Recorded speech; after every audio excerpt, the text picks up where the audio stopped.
इतना सुनकर इशिता और अनुज दोनों हैरान रह गए। मेघना ने भी इन दोनों की तरफ देखा और सवाल किया, ये सब सुनकर अब तुम दोनों को क्या लगता है? इसका मतलब है कि पिछले जन्म में तुम ही राजकुमारी मेघना थी और निशिर मोलो इसलिए गांव में वापस आए क्योंकि तुम यहाँ वापस आ चुके हो। हाँ, ये सब मेरी वजह से हो रहा है। हे भगवान, तो अब हम क्या करेंगे? क्या हमें यहाँ से चले जाना चाहिए? नहीं, मुझे नहीं लगता कि उससे कोई फायदा होगा। या तो वो मुझे लेकर जाएंगे या फिर महाराज की लाश। ये तीनों अब गहरी सोच में डूब गए और उस तरफ तांत्रिक महाराज और गांव के लोग भी परेशान थे।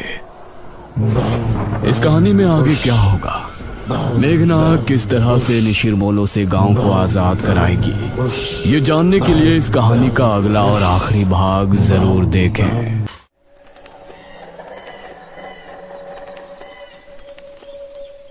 तुम श्योर हो? इस ग्रंथ में वही लिखा है, देख। जिस रात चंद्रमा काली घटाओं के अंधकार में पूरी तरह से डूब जाएगा, उस रात गर्भांतर का दरवाजा असुरों के लिए खुलेगा और अगर किसी भी रौद्री की महक उन तक पहुंची तो वो अंदर आ जाएंगे। मुझे लगता है शायद यही वो रास्ता है जिससे बाहर निकल सकते हैं। पर हमें क्या पता कि कहाँ है और क्या है ये दरवाजा? एक काम करते हैं, उन अम्मा से पूछते हैं कि किस दरवाजे की बात हो रही है यहाँ।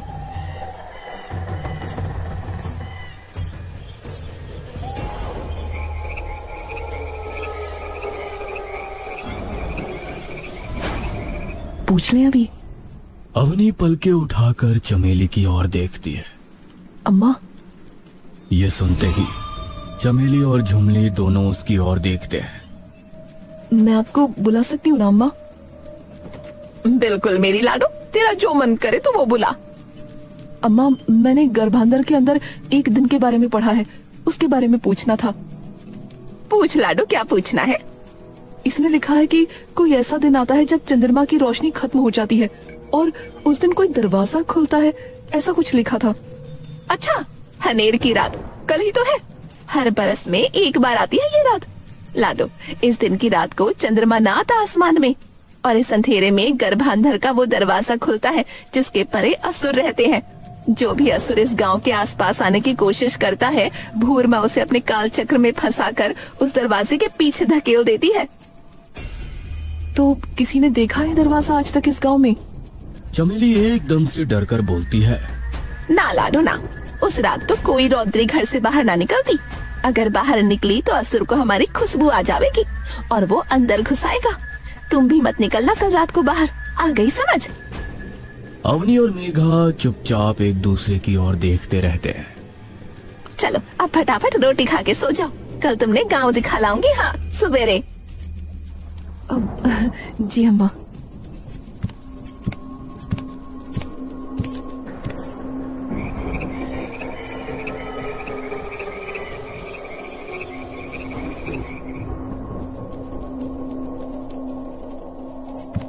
झुमली।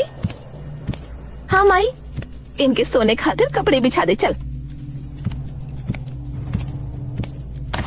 झुमली उठकर जमीन पर कुछ गद्दे बिछा देती है और मेघा और अवनी चुपचाप जाकर वहां लेट जाती है। अवनी, मैं बिना राहुल के नहीं जाने वाली यहाँ से। मैंने कहा ना, लेके भी मैं आई थी और लेके जाऊंगी भी मैं ही। पर हमें क्या पता कि वो कहाँ है? देख, जितना मैंने अभी तक पढ़ा उससे सिर्फ यही पता लगा है कि इस जगह सिर्फ लड़कियां रह सकती हैं। बाकी कोई अगर यहाँ आना चाहेगा तो वो आ नहीं पाएगा कभी। और इन सारी चीजों में एक बात कॉमन है। कौन सी बात? तुम्हारे साथ तुम्हारी टीम गई, उस टीम के सारे लड़के गायब हुए लेकिन तुम्हें कुछ नहीं हुआ। और यहाँ भी यही हुआ, हम दोनों ठीक हैं लेकिन बस राहुल गुम हो गया। तो मतलब तुम ये कह रही हो कि यहाँ सिर्फ लड़कियां ही आ सकती हैं? हाँ, अम्मा ने भी यही कहा ना कि कोई असुर अगर यहाँ आने की कोशिश करता है तो भूरमा उसे अपने काल चक्र में फंसा लेती है। तो मतलब राहुल भी वहीं फंसा हुआ है क्योंकि वो लड़की नहीं है? हो सकता है। तो अब हम क्या करेंगे? शांत हो जाओ मेघा, फिलहाल आराम से सो जाओ क्योंकि हम दोनों को आराम की बहुत जरूरत है। आई प्रॉमिस, मैं सारे सवालों के जवाब ढूंढ लूंगी। मेघा और अवनी धीरे धीरे उस चांद तले गहरी नींद में ढल जाते हैं।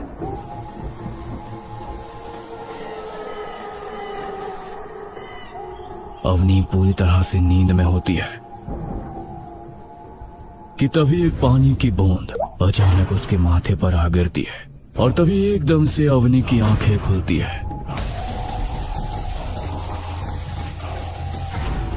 अवनी की नजरें सबसे पहले मूर्ति के चेहरे की ओर जाती है और जिसे देख अवनी के सांसें कुछ देर के लिए ठंडी पड़ जाती है। डर इस तरीके से अवनी के दिमाग को जकड़ लेता है कि अवनी कुछ देर के लिए अपनी गर्दन तक हिलाने की हिम्मत नहीं जुटा पाती। ये अवनी धीरे से अपनी गर्दन घुमाकर देखती है कि मेघा भी उसके बगल लेटी है, लेकिन दोनों अब किसी घर में नहीं बल्कि मंदिर में काल भक्षिणी की उस मूर्ति के पैरों में लेटे हुए हैं। हम यहाँ कैसे आ गए? ये सब क्या हो रहा है? अवनी तभी मेघा को उठाने लगती है। मेघा, मेघा उठ, मेघा उठ। मेघा की आंखें खुलते ही सीधा काल भक्षिणी की मूर्ति पर पड़ती है, जिसे देख वो कुछ देर के लिए अपनी सांसें भूल जाती है। मेघा उठना, अभी डर के जमने का वक्त नहीं है। मेघा एक सांस में ही होश में आती है। हम यहाँ कैसे आ गए? हम तो अम्मा के घर सो रहे थे। मुझे भी नहीं पता, पर अभी के अभी चलो यहाँ से।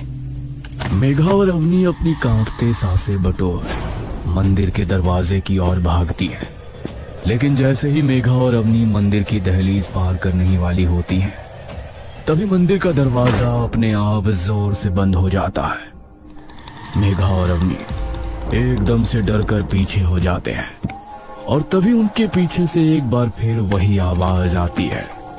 मना किया था ना। वो आवाज सुनते ही मेघा और अवनी के हाथ पांव एकदम से सुन्न पड़ जाते हैं। यो गांव ही थारी पूरी दुनिया है अब, और अगर यहाँ से जाने की कोशिश की ना तो ये समझ लेना कि पूरी दुनिया के खिलाफ जाने की कोशिश करी है। ये दुनिया मेरी बनाई गई है, यहाँ की हवा से लेके पानी तक सब मेरा है। उस आवाज को सुनकर अवनी की जुबान जरा भी नहीं हिल पाती। वहीं दूसरी ओर ये सुनते ही मेघा की खौफ से लड़खड़ाती जुबान एकदम से क्रोध की गर्जन में बदल जाती है। राहुल कहाँ है? कि कहीं। अवनी तभी अपनी आंखें धीरे से मेघा की ओर घुमाती है। मेघा नहीं, मत कर। मेघा तभी एकदम से गुस्से में पलट जाती है। मेघा नहीं। राहुल कहाँ है? मैंने पूछा। अवनी मेघा का हाथ पकड़ उसे पीछे की ओर खींचने लगती है। मेघा मत कर, रहने दे। मेघा की आंखें अब पूरी तरह से आंसुओं से भर चुकी है। राहुल कहाँ है? बताओ मुझे। तभी बाहर से ऐसी गर्जन उनके कानों में गूंज उठती है मानो आसमान फट पड़ा हो। बिजली की चमक काल भक्षिणी की मूर्ति पर ऐसे पड़ती है मानो ये बिजली नहीं काल भक्षिणी का क्रोध हो। देखना है तो मेरी आंखों में देख। मेघा और अवनी जैसे ही उसकी आंखों में देखते हैं तभी उनकी आंखों में अजीब सी रोशनी चमक उठती है। गंभीरा भविष्यति रात्रिः लीलाय सह्युव वर्ण संयुक्तः काल चक्र प्रवर्तते काल भक्षिणाय। राहुल को ऐसी बेजार हालत में देख मेघा के पैर एकदम सुन्न पड़ जाते हैं और मेघा धड़ाम से घुटनों के बल जमीन पर गिर जाती है। पड़ गई ठंडक कलेजे में। देख लिया ये क्या क्या किया आपने उसके साथ? ये अब मेरे काल चक्र में फंस चुका है। अब इसका इस चक्र से निकलना नामुमकिन है। कुछ ही दिनों में इसे अपने आप मुक्ति मिल जाएगी। भूल जा इसे। अब से तुम दोनों का सब कुछ यही है। मेघा और अवनी एकटक काल भक्षिणी की आंखों में देखते रहते हैं और एक ही दम से उनके सामने का मंजर धुंधला पड़ने लगता है और देखते ही देखते अवनी और मेघा की आंखें अचानक बंद होने लगती हैं।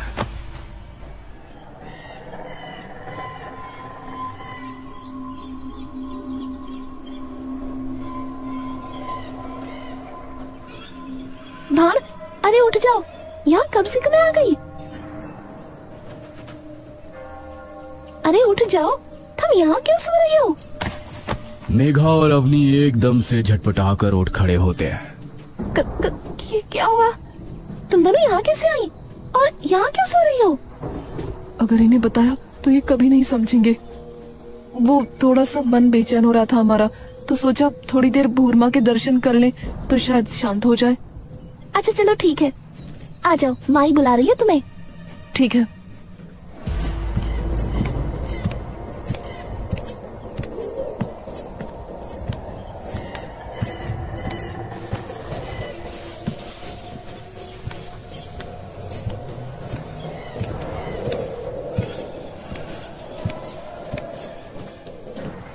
अरे लाडो, कहाँ चली गई थी? अरे अम्मा, मंदिर में मिली सोती। अरे थारी, क्यों भला? वो कुछ नहीं, बस थोड़ा सा मन बेचैन हो रहा था तो सोचा एक बार भूरमा के दर्शन कराएं, क्या पता शांत हो जाए। वहाँ गए तो पता नहीं कब वहीं आंख लग गई। अच्छा चलो ठीक है, ये तुम दोनों बैठ जाओ, मैं इतने कुछ खाने को बना दूं तुम्हारे लिए, उसके बाद गांव दिखा के लाऊंगी। ठीक है। चमेली और झुमली खाना बनाने लगते हैं। तभी मेघा अचानक अवनी के पास आती है और उसे बाहर की ओर खींच लेती है।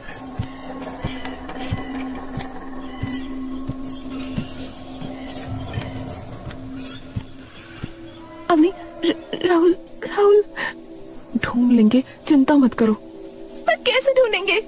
धीरे देखो, हमें ये तो पता लग चुका है कि राहुल उसके काल चक्र में फंसा है। अब हमें बस ये पता लगाना है कि वो जगह है कहाँ। पर तुमने सुना ना वो क्या कह रही थी, जल्दी उसे मुक्ति मिलने वाली है। यानी अगर हमने उसे वहाँ से नहीं निकाला तो कुछ नहीं होगा, तुम चिंता मत करो, पहले अंदर चलो। अवनी और मेघा वापस अंदर चले जाते हैं।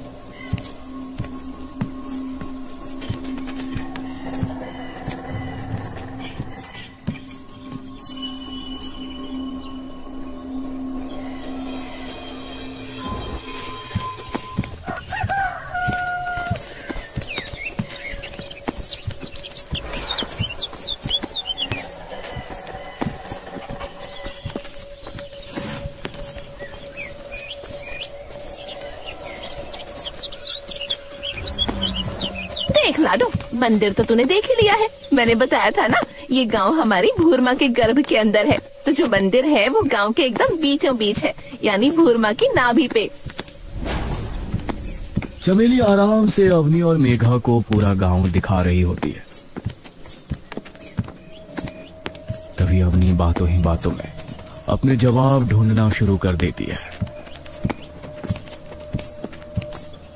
अम्मा, वैसे जिस कालचक्र की आपने बात की वो कालचक्र है क्या?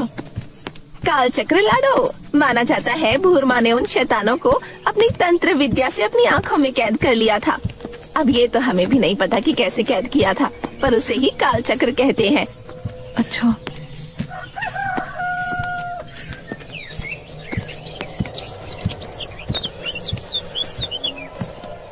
सब लोग वापस घर आ जाते हैं और अवनी फिर वो गर्भ पुराण उठाकर उसका एक एक पन्ना छानना शुरू कर देती है, जिसे पढ़ते पढ़ते लगभग शाम हो जाती है।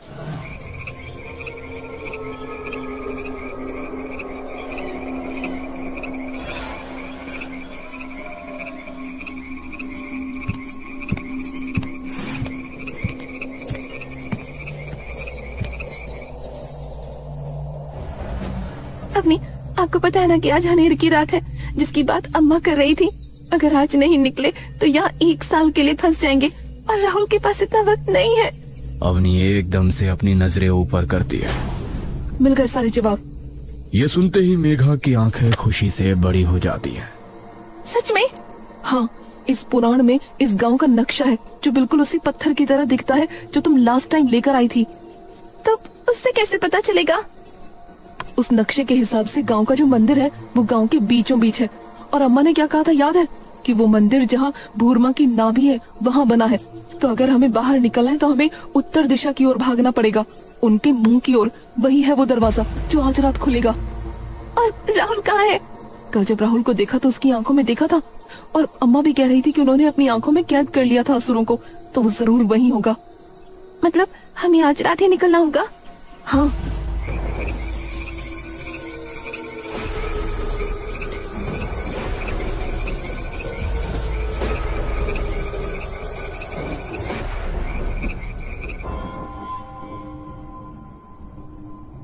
अवनी और मेघा धीरे धीरे वहाँ से उठने लगते हैं। सो गए? हाँ, चल यही सही वक्त है।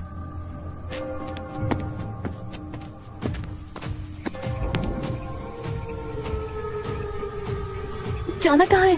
सीधे चलते जाओ। अवनी, पहले राहुल के पास चलेंगे। वहीं तो जा रहे हैं, काल भक्षिणी की आंखों की तरफ। अवनी और मेघा तेजी से आगे बढ़ते रहती है। तभी उनके सामने एक ऐसा मंजर आ जाता है जिसे देखकर अवनी और मेघा का पूरा शरीर एकदम से मानो पत्थर सा बन जाता है।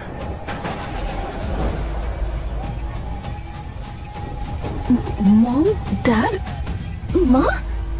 और जैसे जैसे वे लोग अपने कदम उनकी ओर बढ़ाते हैं, अवनी और मेघा भी एक एक कदम पीछे हो जाते हैं। आ जाओ अबू हमारे पास।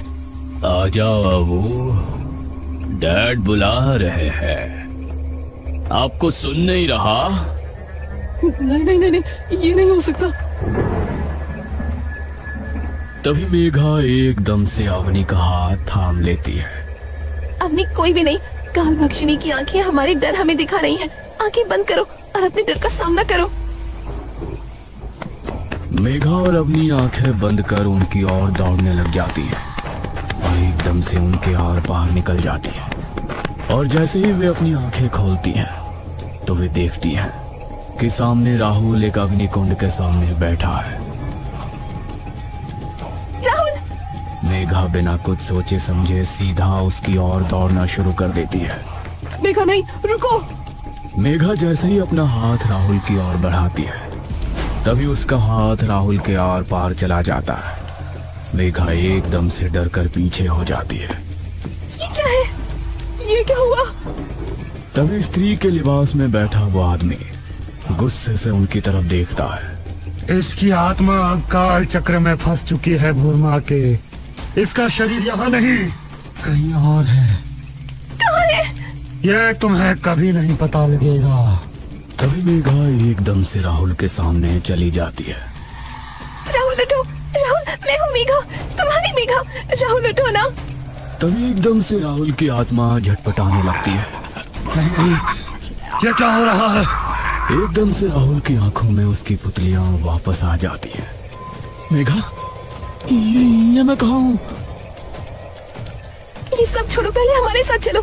तुम्हें तुम्हारे शरीर तक जाना होगा। हमारे पास वक्त बहुत कम है, सुबह होने ही वाली है।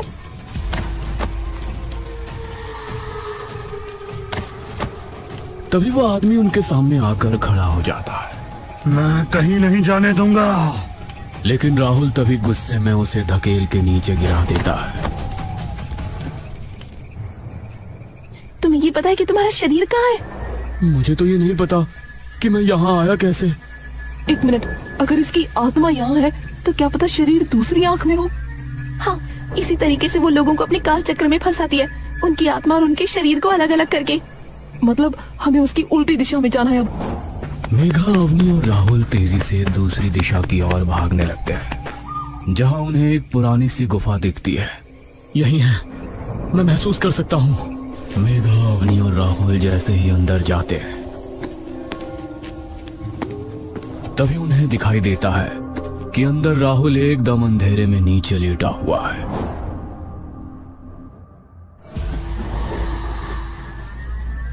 जाओ अपने शरीर में वापस।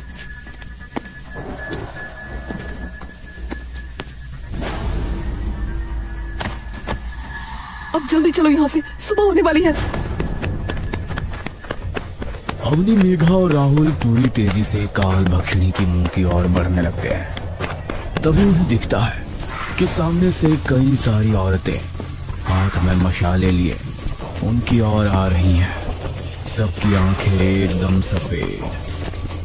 ये सभी यहाँ कैसे? क्या कर रहे हैं ये? तभी वे देखते हैं कि सामने से एक औरत जिसके मुंह पर पल्लू ढका है, हाथ में मोटे मोटे कड़े हैं, वो उनकी ओर बढ़ रही होती है। ये तो कौन है ये? काल भक्षिणी? कौन? मना किया था ना, मना किया था। मैंने कहा था कि नहीं जाना। तुम्हारी हिम्मत कैसे हुई? अब भुगतो तो हर जाना। काल भक्षिणी अपने हाथ हवा में उठाती है और सारी औरतें भी अपने हाथ हवा में उठा लेती हैं। और देखते ही देखते सभी औरतें अपने दोनों हाथ आपस में भिड़ाकर अपने कड़े बजाने लगती हैं। जिसकी आवाज सीधा मेघना और अवनी के कानों में प्रचंड रूप से गूंज जाती है। ये क्या हो रहा है? ये आवाजें बढ़ती जा रही है। लेकिन राहुल को मानो उस आवाज से कोई फर्क नहीं पड़ता। तो राहुल को कुछ क्यों नहीं हो रहा? मेघा की आंखें एकदम से बड़ी हो जाती हैं। क्योंकि वो लड़की नहीं है। ये लोग इसलिए औरतों के अलावा किसी और को अंदर नहीं आने देते, क्योंकि उन पर काल रक्षणी का कोई कंट्रोल नहीं है। किसी की भी आंखों में आंख मत मिलाना। राहुल सिर्फ जमीन पर देखकर आगे बढ़ने लगता है और काल भक्षणी एकदम से तेज कदमों से उनके पीछे पीछे आने लगती है। राहुल जल्दी चलो, वो आ रही है। तुम्हें कोई दरवाजा दिख रहा है सामने? नहीं, तभी राहुल को दूर कुछ चमकता नजर आता है। और वहाँ कुछ चमक रहा है। बढ़ी जाते जाओ, जल्दी। राहुल तेजी से आगे बढ़ता है और देखता है कि सामने दरवाजे के आकार में रोशनी चमक रही है। मिल गया। राहुल तेजी से आगे बढ़ने लगता है, लेकिन वो दरवाजा अब धीरे धीरे बंद होना शुरू हो जाता है। ये तो बंद हो रहा है। अवनी ऊपर की ओर देखती है, जहाँ रात ढल रही है और आसमान में सूरज धीरे धीरे चढ़ रहा है। दिन चढ़ने वाला है, जल्दी भागो राहुल। राहुल तेजी से उस दरवाजे की ओर दौड़ना शुरू कर देता है और जैसे ही वो दरवाजा बंद होने वाला होता है, राहुल तभी कूद कर खुद को, मेघा को और अवनी को उसके पार निकाल लेता है।